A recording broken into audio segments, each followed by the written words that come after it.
Halo teman-teman semua, selamat datang di modul 2 Praktikum Perancangan dan Pengembangan Produk. Pada modul ini, kita akan membahas mengenai Needs and Wants Identification. Tujuan kita mempelajari modul ini antara lain adalah sebagai berikut. Nah, sebelumnya, apa sih Identifying User Needs and Wants itu? Identifying User Needs and Wants adalah kegiatan yang dilakukan untuk mengidentifikasi keinginan dan kebutuhan dari user. Biasanya, keinginan dan kebutuhan ini biasa disingkat dengan needs saja. Nah, setelah memahami apa yang diinginkan oleh user, biasanya perancang dapat menentukan apa saja yang harus ada dalam produknya. Tujuannya adalah agar produk yang diciptakan sesuai dengan kebutuhan user. Selain itu, needs dari user dapat berupa needs yang mudah diidentifikasi atau yang sifatnya eksplisit, dan juga dapat berupa needs yang sulit untuk diidentifikasi. Needs yang sulit untuk diidentifikasi tersebut biasanya disebut dengan latent needs. Latent needs merupakan keinginan dan kebutuhan dari user yang tidak disadari oleh user itu sendiri dan juga belum disadari oleh perusahaan, sehingga belum ada produk yang dapat memenuhi keinginan dan kebutuhan dari user tersebut. Nah, untuk contoh dari latent needs sendiri terjadi pada tahun 2000-an teman-teman, di mana pada saat itu belum terdapat gawai yang memiliki kamera. Kebanyakan user gawai pada saat itu belum tahu alasan mengapa mereka menginginkan dan membutuhkan gawai yang dapat mengambil gambar. Bagaimanapun juga, keinginan tersebut nyata adanya. Setelah diproduksi gawai yang memiliki kamera, produk tersebut langsung laris di pasaran. Dan buktinya pada tahun 2010, hampir seluruh gawai telah memiliki fitur kamera. Hal tersebut menandakan bahwa latent needs perlu diidentifikasi lebih lanjut untuk mengetahui keinginan dan kebutuhan dari user yang tersembunyi.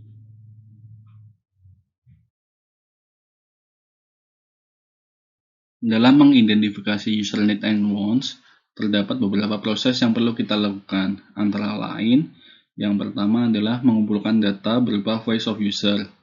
Voice of user merupakan segala sesuatu yang dikatakan oleh user mengenai produk yang dapat berupa pendapat, keluhan, pujian, kritik, saran, dan lain sebagainya.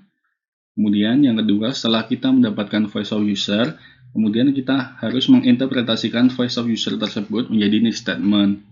Kemudian, dari needs statement tersebut, kita perlu mengelompokkan needs statement ke dalam sebuah hierarki tertentu atau dapat kita kelompokkan dalam atribut yang sama. Kemudian yang keempat, kita perlu menentukan derajat kepentingan untuk tiap needs statement-nya. Dan yang terakhir adalah kita perlu untuk meninjau kembali hasil dan proses yang sudah kita lakukan. Nah, langkah pertama yang perlu dilakukan dalam mengidentifikasi user need and wants adalah mengumpulkan voice of user. Dalam mengumpulkan voice of user, terdapat beberapa metode yang biasa digunakan. Antara lain, yang pertama adalah interview. Interview atau wawancara adalah kegiatan di mana dilakukan tanya jawab mengenai produk yang dimaksud, secara lisan, one-on-one, dengan pertanyaan terbuka. Kemudian, yang kedua adalah focus group discussion. FGD adalah kegiatan yang dilakukan secara berkumpul untuk mendiskusikan produk dengan banyak user dengan satu atau lebih pengawas. Kemudian yang ketiga adalah observasi. Observasi sendiri adalah kegiatan mengawasi user menggunakan produk tanpa mengintervensi apa yang dilakukan oleh user. Observasi sendiri itu bersifat mengamati perilaku user secara natural. Kemudian yang keempat atau yang terakhir adalah survei. Survei merupakan kegiatan memberikan serangkaian pertanyaan yang dapat dijawab dengan singkat dan spesifik kepada user, baik secara lisan, tertulis, maupun dengan media online. Nah, suara siapa sih yang perlu kita gali? Nah, tentu saja suara user. User sendiri dapat diklasifikasikan berdasarkan intensitas penggunaan dan jenis user. Berdasarkan intensitas penggunaan, user terbagi menjadi 3 jenis, yaitu yang pertama adalah home owner atau occasional user. Home owner atau occasional user merupakan pengguna yang jarang menggunakan produk atau hanya menggunakan produk sesekali. Kemudian yang kedua adalah handy person atau frequent user. Handy person atau frequent user merupakan pengguna yang cukup sering menggunakan produk. Kemudian yang ketiga adalah professional atau heavy user. Profesional atau heavy user merupakan pengguna yang sangat sering menggunakan produk atau hampir selalu menggunakan produk. Kemudian, berdasarkan macam-macam jenis user, User terbagi menjadi 4, yaitu yang pertama adalah user. User merupakan pengguna biasa yang biasa menggunakan produk sejenis yang sedang kita rancang. Kemudian yang kedua adalah lead user. Lead user merupakan user yang sudah berpengalaman dan memiliki pemikiran yang jauh lebih maju daripada target pasar dan biasanya juga memberikan inovasi, kritik, saran terkait produk yang sedang kita rancang. Kemudian yang ketiga dari retailer atau penjual dan yang keempat adalah service center. Proses kedua yang perlu dilakukan dalam mengidentifikasi user needs and wants adalah menginterpretasikan voice of user menjadi need statement. Untuk menginterpretasikan voice of user menjadi need statement, terdapat beberapa guidelines atau panduan yang perlu kita perhatikan. Jadi, tidak boleh sembarangan. Yang pertama, dalam membuat need statement, kita harus terbatas pada penggunaan what, bukan how. Jadi, maksudnya di sini adalah kita harus membatasi diri kita sendiri untuk tidak mengatakan metodenya secara spesifik. Nah, misalnya pada tabel disebutkan voice of user-nya berbunyi, tangan terasa panas saat memegang botol berisi air panas. Di sini, kita tidak boleh menyebutkan gagang botol minum yang dilapisi karet. Tapi kita cukup mengatakan botol minum yang tetap terasa dingin ketika diisi air panas. Jadi pada intinya kita cukup mengcapture apa masalahnya.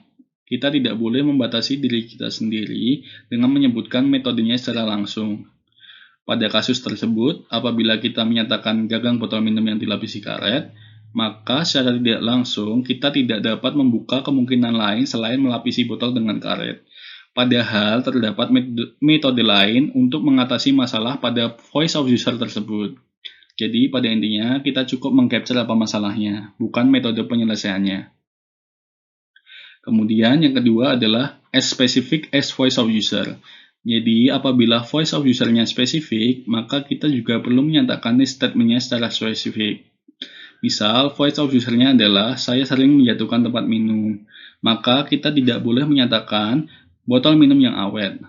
Awet yang seperti apa dan bagaimana itu masih belum spesifik. Tahan banting, tahan karat itu juga termasuk awet. Nah, di sini kita perlu menspesifikkan kembali ini statement tersebut sehingga ini statement yang benar menjadi botol minum yang tahan banting dikarenakan user sering menjatuhkan tempat minumnya. Kemudian yang ketiga adalah positive phrase. Nah, di sini contohnya misal pada tabel tersebut voice of user-nya berbunyi air minum sering merembes melalui celah tutup. Di sini kita tidak boleh menyatakan statement-nya berupa botol minum yang tidak bocor tutupnya, tetapi cukup mengatakan botol minum yang tertutup rapat. Jadi pada intinya kita tidak boleh menyebutkan kata tidak atau frasa negatif pada need statement. Kemudian yang keempat adalah attribute of the product. Misal voice of user-nya dalam tabel tersebut berbunyi desainnya terlalu mainstream. Di sini kita tidak boleh hanya mengatakan desain body unik saja. Desainnya siapa, bodinya siapa, itu masih belum menjelaskan punya siapa. Kita perlu menyatakan dengan lengkap dan jelas sehingga statement yang benar yaitu botol minum yang memiliki desain yang unik sehingga jelas kepemilikannya. Kemudian yang terakhir adalah kita perlu menghindari must and should. Kenapa? Karena pada tahap ini kita sedang menggali statement sebanyak-banyaknya. Kita tidak boleh menyatakan mana yang harus dan mana yang tidak, karena pada tahap ini semua statement masih sama-sama penting. Misal pada tabel, voice of user-nya berbunyi, tas saya banyak memuat barang lain. Tidak cukup untuk memuat tempat minum. Di sini kita tidak boleh menyatakan desain botol minum harus seramping mungkin. Tapi kita cukup mengatakan botol minum yang ramping. Jadi tidak boleh ada kata harus ya teman-teman.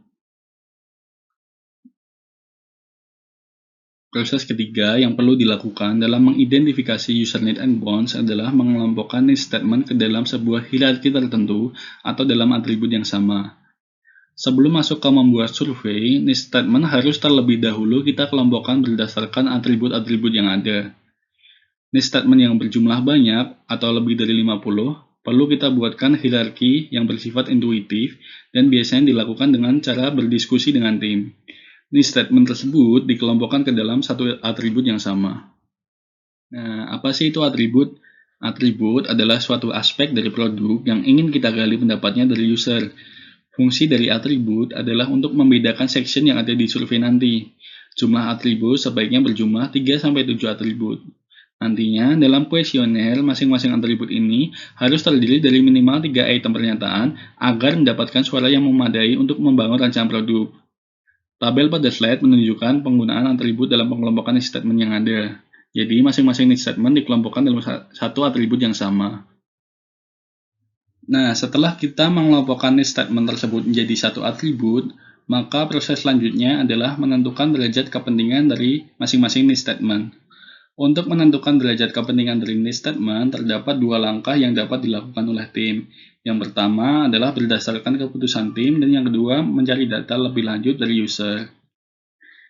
Dalam memilih langkah untuk menentukan derajat kepentingan, tentunya terdapat trade-off yang akan didapatkan oleh tim apabila memilih salah satu langkah di atas. Apabila tim memutuskan untuk menentukan derajat kepentingan berdasarkan hasil diskusi tim, maka tim akan mendapatkan hasil yang cepat dan tidak memerlukan banyak effort. Akan tetapi, tingkat akurasi yang dihasilkan akan rendah.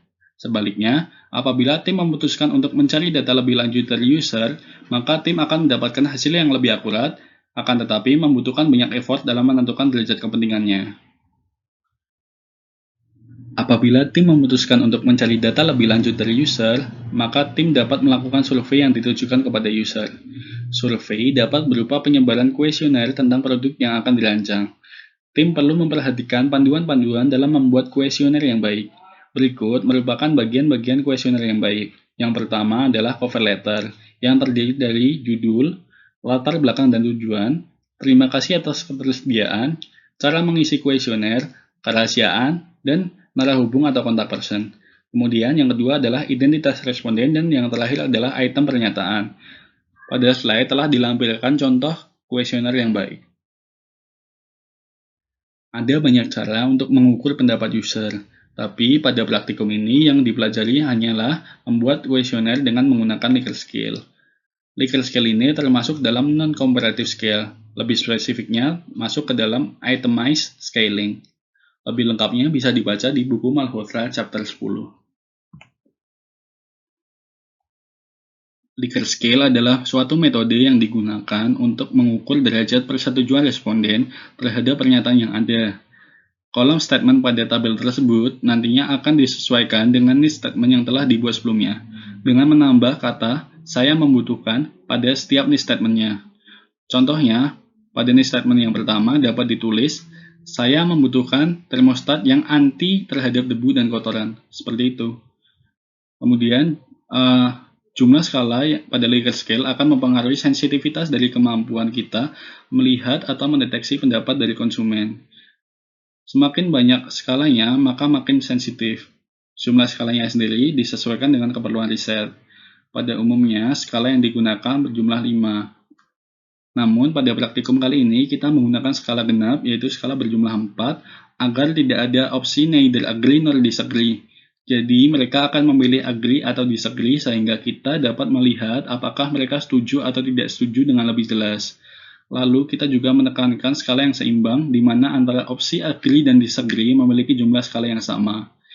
Jumlah skala yang digunakan juga tidak terlalu banyak karena di sini tidak terlalu signifikan jika kita mendapatkan sensitivitas yang tinggi karena kita hanya ingin melihat agree atau disagree saja, jadi tidak terlalu mendetail. Untuk lebih lanjutnya, apabila teman-teman ingin mempelajari dapat membaca buku Malhotra chapter 10. Setelah mendapatkan hasil kuesioner berupa derajat persetujuan dari tiap user terhadap produk terkait, perlu dilakukan peninjauan ulang terhadap hasil yang sudah diperoleh dan proses yang sudah dilakukan. Peninjauan ulang yang dimaksud pada slide sebelumnya dapat dilakukan dengan memastikan hasil kuesioner yang kita sebarkan dapat dipercaya atau tidak. Maka dari itu perlu dilakukan pengukuran reliabilitas dan validitas. Reliabilitas adalah kecenderungan untuk mendapatkan hasil yang sama saat dilakukan pengukuran kembali. Sementara validitas adalah kecenderungan untuk mendapatkan hasil yang mencerminkan apa yang sedang diukur. Jika hasilnya tidak reliable ataupun tidak valid, artinya kuesioner yang kita sebarkan hasilnya tidak dapat dipercaya dan harus diperbaiki. Sebenarnya terdapat banyak metode untuk mengukur reliabilitas dan validitas, namun juga harus mempertimbangkan jenis data yang kita dapatkan. Lebih lanjutnya akan dipelajari pada praktikum QRE. Untuk praktikum desain produk, kita akan mempelajari cara membaca hasil kompak alfa untuk mengukur reliabilitas dan mempelajari cara membaca hasil konvergen and diskriminan untuk mengukur validitas. Penjelasan kedua metode tersebut akan dijelaskan pada video selanjutnya. Silahkan teman-teman bisa pelajari buku Ulrich dan Malhotra supaya bisa lebih memahami materi. Terima kasih atas perhatiannya. Sampai jumpa di pretest dan praktikum. Semangat semuanya!